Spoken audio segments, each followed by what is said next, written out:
앞서 화면을 통해서 보셨겠지만은 아직은 좀 꽃샘추위가 남아있는 네. 초봄입니다. 아침 저녁으로 제법 쌀쌀한데 이렇게 좀 추울 때 허리 통증을 호소하는 분들이 은근히 계시잖아요. 그렇죠. 네, 저도 평소에는 좀 괜찮다가 날이 좀 추워서 움츠러들게 되면 허리가 좀 찌릿찌릿 아프더라고요.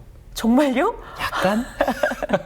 네, 이런 통증들을 그냥 방치하게 되면 네. 허리 디스크로 평생 많이 아픈 경우가 있다고 하는데요. 그래서 수술을 해야 할까라는 분들도 계시지만 실제 수술이 필요한 경우는 5% 정도밖에 되지 않는다고 네. 합니다. 비수술적 치료로도 충분히 호전될 수 있다고 하는데요. 오늘 네. 이런 내용들 살펴보겠습니다. 네, 그래서 오늘은요 허리 디스크의 한의학적 치료법에 대해서 자세하게 좀 살펴보겠습니다. 한의학 박사 최우선 원장 지금 제 옆에 나와 계십니다. 안녕하십니까? 네, 안녕하세요. 안녕하세요. 어서 오세요. 네. 그 몸을 움츠리고 좀 이렇게 힘을 주다 보면 허리에 통증이 좀 생기는 네. 경우가 있는데 이런 문제 때문에 병원 찾는 분들 많이 있으신가요? 네, 맞습니다. 지금 날씨가 우리가 일교차가 훨씬 더 많이 심해지고 있죠. 네. 오히려 이런 때 허리를 삐끗하거나 허리를 다치시는 분들 아니면 갑자기 급성의 허리 통증이 나타나는 분들이 훨씬 더 많은 경우가 많습니다. 그 부분들을 생각을 해보면 차라리 겨울철에는 우리가 보온이나 아니면 방풍에 신경을 쓰게 되는데 지금 같은 때는 낮에는 좀 따뜻하면서 이제 아침 저녁으로 많이 쌀쌀하죠. 이렇게 네. 일교차가 커지게 되기 때문에 우리 몸도 거기 적응을 해야 되는데 이 부분들이 쉽지가 않은 거예요. 감기에 걸리는 거랑 거의 비슷한 거죠. 자, 우리 몸이 움츠려들 때 그냥 단순하게 근육이나 인대 쪽이 살짝 통증을 느낄 수는 있어요. 근데 이 부분들은 보통 하루 정도 주무시고 나면 하루 정도 쉬고 나면 금방 회복되는 부분들이 대부분인데 내 몸에 만약에 디스크나 아니면 신경 쪽에 뭔가 문제가 있을 때 이때는 통증들이 계속 반복을 하다가 어느 순간부터는 쉬어도 낫지 않는 이런 통증들을 가지고 병원에 내원하시는 분들이 상당히 많습니다. 네, 네. 그렇군요. 허리가 이렇게 살짝 약간 삐끗해서 이제 괜찮아지는 경우들도 있지만 계속 아프신 경우들도 있잖아요. 네. 이제 언제 병원에 가야 되지? 이런 생각을 할 때가 있거든요. 맞습니다. 좋은 질문인데요. 두 가지로 정리를 해서 말씀을 드려야 될 것 같아요. 1차적으로는 방금 제가 말씀드렸던 것처럼 하루 정도 쉬고 나면 이 부분들이 증상이 많이 좋아진다라면 굳이 우리가 병원에 가지 않아도 자가치료만 해도 충분히 좋아질 수 있는 그런 상황이라고 볼 수가 있습니다. 근데 이런 통증들이 우리가 3일 정도의 경과를 봤을 때 만 72시간의 경과를 했을 때도 통증이 반 이하로 떨어지지 않고 쭉 이어진다든지 아니면 거의 비슷하게 유지가 된다면 뭔가 증후성의 요통이 나타날 확률이 높기 때문에 이때는 병원에서 검사나 아니면 치료를 받으시는 것들이 필요해요. 두 번째로는 우리 통증의 양상도 그리고 범위도 한번 생각을 해봐야 될 것 같은데 일반적으로 허리 쪽에 나타나는 연부 조직이라고 합니다. 근육이나 인대를 다친 그리고 하다못해 관절낭을 다친 이런 경우에는 허리 쪽에 통증이 집중이 돼요. 근데 디스크나 아니면 신경 쪽에 문제가 있을 때는 첫날에는 보통 허리 쪽에 통증이 집중이 되지만 이튿날 3일째부터는 그 신경이 지배하는 영역들인 엉덩이라든지 허벅지 종아리까지 통증으로 내려가거나 네. 환자분들에 따라서 이 부분들이 좀 틀려져요. 당긴다, 저리다, 감각이 좀 없는 것 같다, 네. 남의 살 같다, 여러 가지 증상들을 말씀들을 하시는데 내가 원래 상태에 비해서 아프지 않았던 쪽에 비해서 감각이 뭔가 이상하다는 부분들이 있다면 신경을 자극한 것들이기 때문에 이때는 병원을 한번 내원을 하시는 게 필요합니다. 네. 저는 얼마 전에 꽤나 크게 한번 넘어진 적이 있거든요. 오. 근데 이게 넘어지고 나서 통증도 통증인데 생각보다 오래 가더라고요. 그러면서 이게 지금 내가 넘어져서 아픈 건지 아니면 디스크나 무슨 질환이 생긴 건 아닌지 좀 겁이 나더라고요. 이런 건 좀 어떻게 우리가 대처를 할 수 있을까요? 네, 보통 이런 식으로 넘어지시거나 아니면 삐끗하시거나 이럴 때 통증들이 나타나서 방금 말씀하셨던 것처럼 이거 좀 있으면 나을 것 같은데 이거 아주 심한 것 같지는 않은데 병원에 가야 될까 말아야 될까 맞아요. 이런 것들을 생각하시기가 쉬워요. 허리 쪽의 구조가 생각보다 되게 단순화되어 있기 때문에 허리 쪽의 통증은 크게 두 가지로 볼 수가 있거든요. 네. 첫 번째가 방금 말씀해 주셨던 것처럼 우리가 외상이나 아니면 운동을 하다가 삐끗하거나 이럴 때 나타날 수 있는 연부 조직이라고 하는 구조물들, 근육이 될 수도 있고요. 인대, 그리고 힘줄, 그리고 관절낭 이런 부분들의 통증이 나타나는 것들은 보통 3일 이내로 내가 적절한 안정만 취해준다면 증상들이 금방 또 좋아질 수 있는 확률이 높습니다. 근데 한 가지 우리가 다시 생각을 해봐야 될 부분들이 아까 잠깐 언급을 하고 넘어갔습니다만 디스크로 인한 신경학적인 통증이 문제가 된다. 이때는 병원으로 내원을 해야 된다라고 말씀을 드렸었죠. 제가 척추뼈의 구조와 그다음 디스크에 대한 이 부분들을 설명드리기 위해서 그림을 하나 준비를 했는데 이거 보면서 다시 한번 설명을 좀 드리겠습니다. 자, 지금 보시는 것들이 척추뼈에 그리고 뒤쪽에 있는 신경의 구조라고 보시면 될 것 같아요. 위에 척추와 아래 척추가 있고 네. 흔히들 알고 계시죠. 디스크라고 얘기하는 척추와 척추 사이에 충격을 완화해주는 이 디스크라는 추간판이라는 구조물이 있습니다. 네. 그리고 뒤쪽으로는 아까 제가 말씀드렸던 척수라는 신경이 내려가게 되거든요.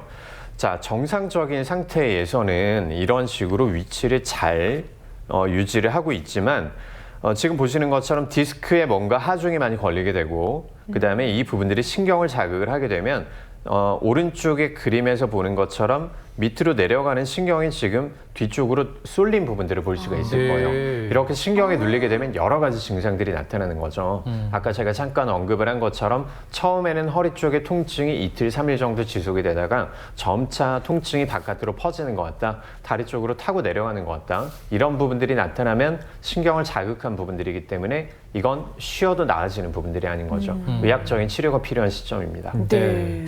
앞서 이제 원장님께서 증상 말씀하셔서 좀 궁금해지는데 우리가 허리 디스크가 생겼을 때 특징적인 증상이 있을 것 같습니다. 네. 어떤 게 있을까요? 아까 잠깐 언급을 했던 것처럼 네. 일반적으로 허리 디스크라고 하면 환자분들이 거의 다 나는 허리가 아프지 않은데 왜 제가 허리 디스크인가요? 라고 말씀들을 하시는 경우들이 상당히 많아요. 근데 허리 디스크가 발생하는 상황들을 생각을 해보면 첫 번째로 허리 주변에 있는 근육과 인대들이 다치면서 안쪽에 허리 디스크까지 압력이 가해지고 이 압력이 디스크를 튀어나오게 하고 그 다음에 튀어나온 디스크가 신경을 자극하는 부분들이 결국 허리 디스크의 가장 대표적인 네. 병리 과정이거든요. 그래서 일시적으로 허리 통증이 나타나고 환자분들에 따라서 아예 옴짝달싹 못하는 이런 부분들도 나타나기도 하고요. 네. 119를 타고 병원에 내원하시는 스트레처 카를 타고 내원하시는 이런 경우도 급성요통에서 또 흔하게 볼 수가 있습니다. 근데 대부분의 경우는 근만성의 통증들을 가지고 병원에 내원을 해주시기 때문에 허리 쪽의 통증이 일정 기간 지속이 되다가 다리 쪽으로 저리거나 아니면 당기거나 아니면 피가 통하지 않는다, 다리가 시리다 이런 식의 여러 가지 증상들을 가지고 올 수가 있어요. 그리고 그냥 일반적인 우리가 혈관 쪽의 문제라든지 아니면 다리 자체의 근육성의 문제와 좀 상반되는 것처럼 디스크로 인해서 나타나는 것들은 다리 전체가 저리거나 다리 전체가 당긴다는 부분들보다 다리 뒤쪽으로만 선을 그어서 당긴다. 다리 옆으로만 우리 재봉선을 따라서 저리다 아니면 당긴다. 이런 식의 통증들을 유발하는 신경을 정확하게 타고 내려가는 이런 증상들이 허리 디스크의 특징적인 증상입니다. 그렇군요. 그래서 저희가 좀 이제 실제로 허리 통증 때문에 병원을 찾은 환자를 만나봤습니다. 화면을 통해서 확인을 해보시죠. 네, 되게 젊은 여성 환자분이셨어요. 네. 예전에는 디스크가 되게 나이 든 사람에게 훨씬 더 많이 나타난다는 그런 인식들이 있었는데 최근에는 젊은 층에 그리고 중장년층의 발병률이 훨씬 더 높아졌습니다. 지금 이 환자분도 우측에 통증을 호소를 하고 계셨고요. 네. 자, 통증이 있는 쪽이 다리가 보통 짧아지게 돼요. 그러네요. 네. 자, 다리가 짧아진 쪽에 골반을 바로 맞추는 추나요법을 시행 중이고요. 네. 이 젊은 분들이 아픈 이유는 어디에 있나요? 네, 대부분이 앉아있는 시간들은 많아지는데 네. 그리고 자세는 나빠지는데 우리가 운동을 또 열심히 하시는 분들이 생각보다 그렇게 많지가 않거든요. 네. 결국 이제 관리에 대한 문제라고 봐야 될 것 같습니다. 방금 보니까 추나요법 통해서 짧은 다리가 다시 맞춰진 것 네, 같았어요. 맞습니다. 네. 순간적으로 이제 틀어졌던 네. 골반을 바로 맞춤으로써 디스크에 걸리는 하중을 좀 조절을 해주는 거고요. 다리를 이렇게 들어 올리면서 신경 쪽에 당기는 부분들이 있는지 그리고 증상들이 유발되는지 다시 한번 체크를 해봤고 지금 이제 약침 치료라는 부분으로 넘어갔어요. 자, 아까 우리 우측에 통증이 있는 부분들 디스크가 튀어나와서 신경을 지금 자극하는 부분들 주변에 한약에서 추출한 용액을 약침이라는 요법으로 쏴주게 됩니다. 네. 안쪽에서 염증과 그 다음에 디스크의 부종 그리고 여러 가지 증상들을 완화시켜주는 거고요. 침이군요. 마지막으로 네. 침을 통해서 척추 주변에 있는 근육들의 긴장들을 다시 또 이완을 시켜주는 거예요. 네, 평균적으로 이렇게 추나요법, 그리고 약침, 그리고 이렇게 침 치료 세 가지를 통해서 치료를 네, 진행을 하게 됩니다. 네. 네, 그래도 이제 화면을 통해서 본 환자는 병원에 빨리 찾아와서 다행인데 이 병원을 찾는 게 늦으면 늦을수록 좀 후회가 커지지 않나 이런 생각도 해봅니다. 그렇죠, 그렇죠. 네, 네.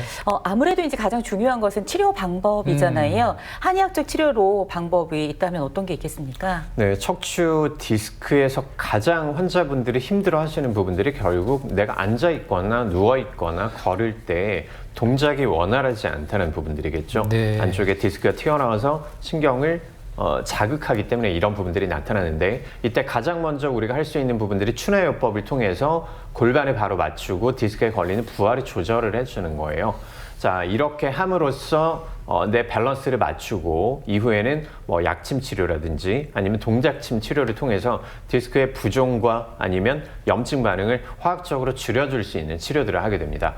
그래서 통증을 완화시킴으로써 일단 환자분들의 움직임을 원활하게 만들어주는 거고 마지막으로 신경이 손상된 부분들이랑 그다음 디스크가 많이 부어있는 부분들은 한약 치료를 통해서 다시 또 원래 상태로 복구시키게 됩니다. 네. 네. 저는 아까 특히 영상에서도 봤지만 추나요법 보면은 뭔가 틀어진 뼈도 다 맞춰질 것 같고 너무 시원해 보이는데 이 추나요법 꼭 한번 저도 받아보고 싶었거든요. 네. 어떤 식으로 좀 이루어지는지 자세히도 듣고 싶어요. 네, 추나요법이 생각보다는 되게 간단한 처치예요. 어떻게 보면 결국 틀어진 부분들을 바로 맞춘다라는 거거든요. 네. 아까 디스크의 젊은 사람들의 원인이 뭘까요? 라는 그런 질문을 해주셨는데 결국 내 몸이 앉아있을 때 우리가 이렇게 꼿꼿하게 1시간, 2시간 앉아있는 분들은 거의 안 계시죠. 앉아있을 때 몸이 한쪽으로 틀어지거나 몸이 앞으로 굽어버리거나 아니면 잘 때 한쪽으로만 주무신다든지 이런 모든 자세들이 내 몸의 밸런스를 조금씩 더 틀어지게 만드는 거예요. 근데 내가 오른쪽으로 한번 틀었으면 왼쪽으로 다시 또 한번 틀면 되겠지만 사람의 몸이라는 게 그렇게 되지는 않거든요. 습관이라는 것들이 생기게 되기 때문에 이런 습관들이 누적이 되고 내 몸이 틀어진 부분들이 디스크에 비정상적인 하중을 주고 그리고 반대편으로 디스크가 튀어나가는 것들이 가장 흔한 디스크의 원인이에요. 네. 그래서 이런 부분들이 미연에 방지하기 위해서 틀어진 부분들을 정상 위치로 다시 돌려놔서 디스크에 걸리는 하중도 줄여주고 옆에서 근육들이 한쪽으로는 당기고 한쪽은 늘어져 있는 부분들은 다시 또 맞춰주고 이런 것들만 바로 맞춰놔도 디스크는 획기적으로 발병률을 낮출 수 있기 때문에 증상이 있을 때 빠르게 다시 또 교정을 하시는 것들이 중요합니다. 네, 오늘 그 허리 디스크 한방으로 치료하는 방법에 대해서 알아보고 있는데, 근데 이제 한방 치료하시는 분들 보면 치료 기간이 좀 길게 느껴지는데 평균적인 치료 기간 그리고 부작용이 있는지 없는지 이것도 궁금해요. 네, 일단 부작용에 대해서 먼저 말씀을 드리면 한방은 아무래도 인체 친화적인 부분들 그리고 아까 우리가 보셨던 것처럼 그 약침 치료만 해도 어차피 한약 제제에서 추출한 부분들이기 때문에 화학적인 이런 자극들은 거의 없다라고 보셔도 될 것 같습니다. 네. 치료 기간에 대해서 한번 생각을 해봤을 때 일반적인 가벼운 디스크나 염좌 같은 경우에는 한 2주 안쪽에 일주일에 두세 번 정도의 치료만으로도 충분히 치료가 가능하고요. 일반적인 중증 정도의 디스크라고 생각을 해보겠습니다. 그렇다면 한 4주에서 8주 정도의 치료 기간을 생각을 하시면 될 것 같아요. 네. 마지막으로 연배가 조금 있으시거나 아니면 협착이 같이 동반이 된 경우 이런 경우가 사실은 신경의 손상이 좀 오래된다라고 이제 말씀을 드려야 되는데 아까 말씀해 주셨던 것처럼 빨리빨리 처치를 하면 신경의 손상이 별로 없기 때문에 빠르게 처치가 될 거예요. 만성으로 넘어가서 신경의 손상이 어느 정도 진행된 경우에는 거의 한 3개월 정도의 치료가 필요하기 때문에 무엇보다 빠르게 신경이 다쳤을 때 바로바로 상처를 치유해 주는 것들이 네. 중요합니다. 네. 그리고 또 우리가 아플 때 보면요, 꼭 병원 가기 어려운 한밤중이나 이런 시간에 맞아, 급하게 맞아요. 아플 때가 네. 참 많아요. 이럴 때 우리가 집에서 좀 어떤 식으로 급하게 처치를 하면 통증을 완화시킬 수 있는지 이런 방법도 좀 네. 알려주시면 좋을 것 같은데요. 상태에 따라서 우리가 응급처치할 수 있는 방법들이 여러 가지가 있겠지만 환자분들이 보통 생각을 하시는 것들이 허리를 삐끗하거나 아니면 허리 통증이 나타났을 때 가장 먼저 하시는 것들이 내가 허리가 지금 근육이 놀랐나 봐. 스트레칭을 해야 되겠어? 맞아요. 라고 생각을 하시고 허리를 늘리다가 오히려 그 다음날 아침에 증상이 훨씬 더 극심해져서 오시는 경우들이 되게 하면 안 많거든요. 되는구나. 스트레칭을 하시면 안 된다는 뜻이라기보다는 보통 스트레칭을 할 때 우리가 근육을 쭉쭉 늘려줘야 되기 때문에 좀 과도하게 하시는 경우들이 많아요. 네, 네. 스트레칭을 하실 때는 가볍게만 먼저 풀어주십시오. 그 다음에 집에서 할 수 있는 방법들이 순간적으로 열감이 나타나는 뜨끈뜨끈하는 이런 증상들이 있을 때는 순간적으로 삐끗했다 이런 느낌이 있을 때는 얼음찜질을 먼저 시작을 해주시는 거고요. 그 다음에 순간적으로 다친 기억이 없이 은은하게 천천히 통증이 올라간다는 부분들이 있을 때는 따뜻한 찜질을 해서 네. 이 부분들을 먼저 완화시키고 그 다음에 바로 병원에 와주시는 것들이 중요하겠습니다. 네. 네, 허리 통증을 한방으로 어떻게 한의학적으로 치료할 수 있나 살펴보고 있는데요. 네. 평소에 뭐 생활 습관이라든가 운동 상당히 중요할 것 같습니다. 맞습니다. 네, 어떻게 하면 좋을까요? 간단합니다. 앉아있는 시간을 줄이고 그 다음에 허리를 푸는 시간들을 조금만 더 유지를 하자라는 부분들인데 사실은 그렇게 쉽지는 않아요. 그래서 평소 때 내가 조금이라도 밖에 나가서 산책을 한다든지 아니면 활동을 한다든지 점심시간에 잠깐 10분이라도 밖에 나가서 조금 있으면 이제 봄이 되겠죠. 날씨도 따뜻해지고 꽃도 피고 할 텐데 잠깐 나가서 걸음을 걷는 것들 이것만 해도 허리를 풀어주는데 정말 좋은 운동이 되기 때문에 네. 이런 생활 속에 작은 운동들 이런 부분들을 꼭 실천을 해보시기 바라겠습니다. 네, 알겠습니다. 오늘 한의학 박사 최우성 원장과 함께 허리 디스크에 대해서 살펴봤습니다. 원장님 오늘 고맙습니다. 네, 잘 들었습니다. 감사합니다. 최혜율 리포터 수고하셨습니다. 네, 감사합니다. 네. 오늘 3월 3일 그러니까 삼자가 2개 있는 삼겹살 데이입니다. 특히나 청주는 삼겹살 골목이 있을 정도로 삼겹살이 많은 사랑을 받고 있는 음식이잖아요. 네, 기쁠 때나 네. 슬플 때나 한국인과 늘 함께한 소울푸드 소울푸드. 삼겹살. 쫄깃쫄깃하고 고소한 식감이 좋잖아요. 네. 오늘 삼겹살 맛있게 드셔보셔도 좋겠습니다. 네, 저희는 내일 또 인사드리겠습니다. 고맙습니다.